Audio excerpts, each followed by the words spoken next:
பூஞ்சோலை மாணவர்கள் அனைவருக்கும் வணக்கம். இன்னைக்கு 4, 5, 6 3 நாளுக்குரிய நியூஸ் பேப்பர் பார்க்க போகிறோம். ஜூலை 2026. ஸோ 4ஆம் தேதி நியூஸ் பேப்பர் கடைசியில் இருப்பா, அதில் ஒரு ட்விஸ்ட் இருக்குது சொல்கிறேன். இப்போ 5ஆம் தேதி பார்த்துடலாம். ஸோ இது பாருங்கள், நாடாளுமன்ற மழைக்கால கூட்டத்தொடர் வந்து ஸ்டார்ட் ஆகுது. சரிங்களா? மழைக்கால கூட்டத்தொடர் 20ஆம் தேதி தொடங்கி ஆகஸ்ட் 13ஆம் தேதி முடியுது. சரிங்களாப்பா? இப்போது ஜூலை 20ஆம் தேதி தொடங்க இருக்குது. ஸோ அது சார்ந்து வேறு என்ன கொடுத்துருக்காங்க அப்படின்னா, இது தற்போது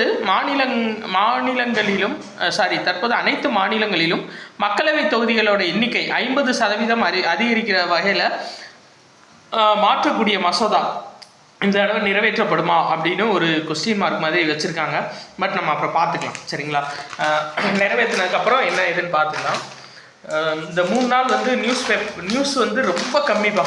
நியூஸு அதிகமாகவே இல்லை. சரிங்களா? அதனால் ஒரு சிலது மெயினானது இருக்கிறத மட்டும் நம்ம பார்த்துக்கலாம். இந்த பாருங்கள், எரிசக்தி சவாலை இந்தியா வெற்றிகரமாக கையாண்டது அப்படின்ற இன்ஃபர்மேஷன் கொடுத்துருக்காங்கல்ல. இதில் நம்ம எக்ஸாம் பாயிண்ட் ஆஃப் வியூவில் பார்க்க வேண்டியது இதுதான். ராஜஸ்தான் மாநிலம் பலோத்ரா மாவட்டம், சரிங்களா? ஞாபகம் வச்சுக்கோங்க. ராஜஸ்தான் மாநிலம் பலோத்ரா மாவட்டத்தில் உள்ள பச்வத்ரா அப்படின்ற பகுதியில் நாட்டோட முதல் பசுமை ஒருங்கிணைந்த கச்சா எண்ணெய் சுத்திகரிப்பு பெட்ரோலிய ரசாயன ஆலைப்பா. சரிங்களா? ஞாபகம் வச்சுக்கோங்க. பார்க்க கொஞ்சம் லென்த்தாக இருக்கும், ஒன்றும் இல்லை. அதாவது இந்த பெட்ரோலிய ரசாயன ஆலை வந்து அதாவது பசுமை முறையில் சுத்திகரிக்கிறாங்க. அதாவது நம்மளுக்கு கச்சா எண்ணெயாக தான் வரும். சரிங்களா? பெட்ரோலியம்னு சொல்லி வராது, நம்மளுக்கு வர்றது எல்லாமே கச்சா எண்ணெய்ன்னு தான் வரும்.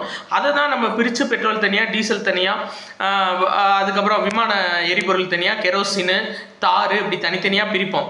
அதை சுத்திகரிக்கிறது பசுமை முறையில் சுத்திகரிக்கிறதுக்கான ஆலை ராஜஸ்தான் மாநிலம் பலோத்ரா மாவட்டத்தில் உள்ள பச்பத்ரா அப்படின்ற பகுதியில் நிறுவ போகிறாங்க.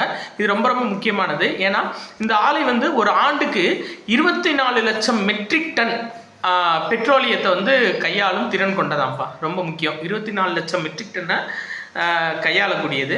ஸோ கூடுதலாக இன்ஃபர்மேஷன் கொடுத்துருக்காங்க. என்ன அப்படின்னா, மிக குறுகிய காலத்தில் 11 லட்சம் குடியிருப்புகளுக்கு குழாய் வழியாக இயற்கை எரிவாயு வழங்கப்பட்டுள்ளது அப்படின்னு சொல்லி கொடுத்துருக்காங்க. இயற்கை எரிவாயு இணைப்பு. சரிங்களாப்பா? ரைட்.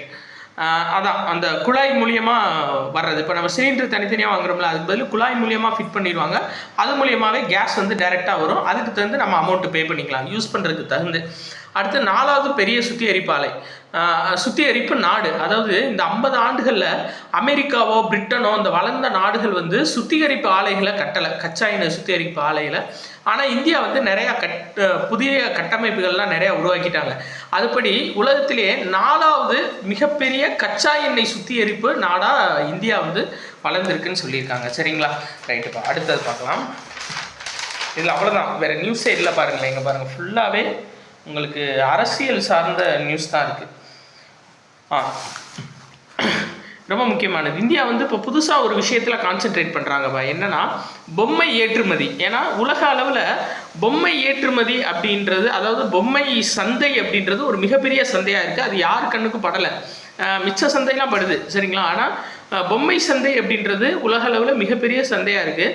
அதை வந்து 5% உலக சந்தையில் அடுத்த 6 வருஷத்துக்குள்ள 5% பொம்மை உற்பத்தி பங்களிப்பு இந்தியா இருக்கணும் அப்படின்னு சொல்லியிருக்காங்க. சரிங்களா? இது எதில் சொல்லியிருக்காங்க அப்படின்னா, பொம்மை தயாரிப்பு சங்கம் சார்பில் டெல்லியில் 17வது சர்வதேச பொம்மை தயாரிப்பு நிறுவனங்களின் கண்காட்சி நடைபெற்றது. இது ரொம்ப முக்கியம். 2026 எத்தனாவது சர்வதேச பொம்மை கண்காட்சி நடைபெற்றுச்சுன்னா 17. எங்கன்னா புதுடெல்லி. சரிங்களாப்பா? வேற கூடுதலாக வந்துட்டு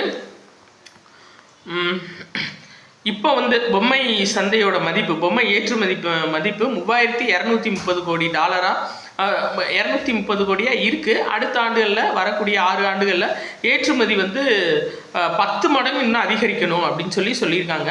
கூடுதலாக இந்தியாவோட 9 தடையில்லா வர்த்தக ஒப்பந்தங்கள் வரம்புக்குள்ளே வர்ற நாடுகள் 38 நாடுகள் இருக்குது. சரிங்களா? அதாவது தடையில்லா வர்த்தக ஒப்பந்தம்னு சொல்லி ஒரு 9 இதில் கையெழுத்து போட்டிருக்காங்க. மொத்தம் 38 நாடுகள் கூட இந்தியா தடையில்லா வர்த்தக ஒப்பந்தம் கையெழுத்து போட்டிருக்காங்க. ஸோ அந்த நாடுகள்லாம் நீங்கள் சீக்கிரம் போயிட்டு பொம்மைகள் சார்ந்த உங்கள் மார்க்கெட்டிங்கை ஸ்டார்ட் பண்ணுங்கன்னு சொல்லியிருக்காங்க இந்தியா சார்பாக. அடுத்து வெங்காய கொள்முதல் விலை உயர்த்தியிருக்காங்கப்பா. ஒரு குவிண்டாலுக்கு 1875 ரூபாயிலிருந்து 2125 ரூபாயாக உயர்த்தியிருக்காங்க. இதெல்லாம் ரொம்ப ரொம்ப முக்கியமான இன்ஃபர்மேஷன். நீங்கள் குரூப் 1 மெயின்ஸுக்கெலாம் எழுதும்போது இந்த இன்ஃபர்மேஷன் கொடுக்கலாம். சரிங்களா? அதாவது நம்மளுக்கு அந்த சோசியோ எக்கனாமிக் இஷ்யூஸ்ன்னு சொல்லிட்டு ஒரு பேப்பர் இருக்குது பார்த்தீங்களா, அதுலலாம் இந்த முக்கியமான இன்ஃபர்மேஷன்ஸ் நீங்கள் உள்ளே கொடுக்கலாம். முன்னேற்றம், விவசாய முன்னேற்றம் சார்ந்து இல்லை பொருளாதாரம் சார்ந்து. இப்போது வெங்காய விலை ஒரு குவிண்டாலுக்கு 1875 ரூபாயாக இருந்தது, இப்போ 2125 ரூபாயாக உயர்த்தி வழங்கியிருக்காங்க. சரி, வேறு இதில் அவ்வளோதான்ப்பா நியூஸு. இந்த இதில் நியூஸ் வேறு எதுவும் இல்லை. அடுத்தது பார்க்கலாம். உக்ரைன் போர் ஒரு வழியாக ஹெர்முஸ் நீரிணையை ஓப்பன் பண்ணிட்டாங்க. இதில் வேறு எந்த நியூஸுமே இல்லைப்பா. நீங்கள் பார்த்தீங்கன்னாவே தெரியும், திட்டங்கள் எதுவுமே கிடையாது. கத்தார் பிரதமருடன் சந்திப்பு எதுவுமே கிடையாது. டெட்டு எக்ஸாம் வந்து 1.60 லட்சம் ஆசிரியர்கள் வந்து எழுதியிருக்காங்க. இந்த இது ரொம்ப முக்கியப்பா. என்னன்னு சொல்லி பார்த்தீங்கன்னா, தெற்கு கடற்படை பிரிவுடன் ஐஎன்எஸ் சன்சோதக் கப்பல் இணைக்கப்பட்டிருக்கு. நம்ம பார்த்தோம்ல, மொத்தம் 3 கப்பல் வந்து வெளிவிட்டாங்க. INS Dunagiri, INS Sanshodhak, INS அக்ரோய். இதில் இந்த ஐஎன்எஸ் சன்சோதக் அப்படின்றது மிகப்பெரிய ஒரு ஆய்வு கப்பல். சரிங்களா, இந்தியாவோட 4வது மிகப்பெரிய ஆய்வு கப்பலாக இந்த சன்சோதக் இருக்குது. இது வந்து பார்த்தீங்க அப்படின்னா கேரளா மாநிலம் கொச்சியில் உள்ள தெற்கு கடற்படை பிரிவில் இணைச்சிருக்காங்கப்பா இந்த ஐஎன்எஸ் சன்சோதக் கப்பல். சரி, வேற இந்த சியாமா பிரசாத் முகர்ஜி அவர் சார்ந்து பேசியிருக்காங்க. இவர் வங்காளம் பகுதியை சேர்ந்தவர். ஸோ இவர் சார்ந்த இன்ஃபர்மேஷன் ஒரு சிலது மட்டும் மேலோட்டமாக தெரிஞ்சு வச்சுக்கோங்க. என்னன்னா, தனது மனிதாபிமான பணியால் 1943 வங்காளத்தில் கொடிய பஞ்சம் ஏற்பட்டது. அப்போது பாதிக்கப்பட்ட மக்களுக்கு சேவை புரிந்தான்னு கொடுத்துருக்காங்க. ஏன்னா நம்மளுக்கு 1900 அப்படின்றது மெட்ராஸ் பஞ்சம், 10 வருஷ பஞ்சம் கொடுத்துருப்பாங்க. அப்புறம் 1866 ஒடிசா பஞ்சம் ஸ்கூல் புக்கில் இருக்கும். இதை தவிர்த்துட்டு கூடுதலாக 1943 வங்காளத்தில் ஒரு பஞ்சம் ஏற்பட்டிருப்பா. ஸோ இது நியூஸ் பேப்பர் சார்ந்து கண்டிப்பாக கேட்கலாம். சரிங்களா, அதே மாதிரி இந்த காலனித்துவ ஆட்சியாளர்களோட உணர்வற்ற செயல்பாடு இவருக்கு கோபத்தை ஏற்படுத்தியிருக்கும். அதனால பஞ்சர் மான்வேந்தர் அப்படின்ற நூலை இவர் எழுதியிருப்பார். யாரு? சியாமா பிரசாத் முகர்ஜி. சரிங்களாப்பா, பஞ்சர் மான்வேந்தர் அப்படின்ற நூலை எழுதினவர்.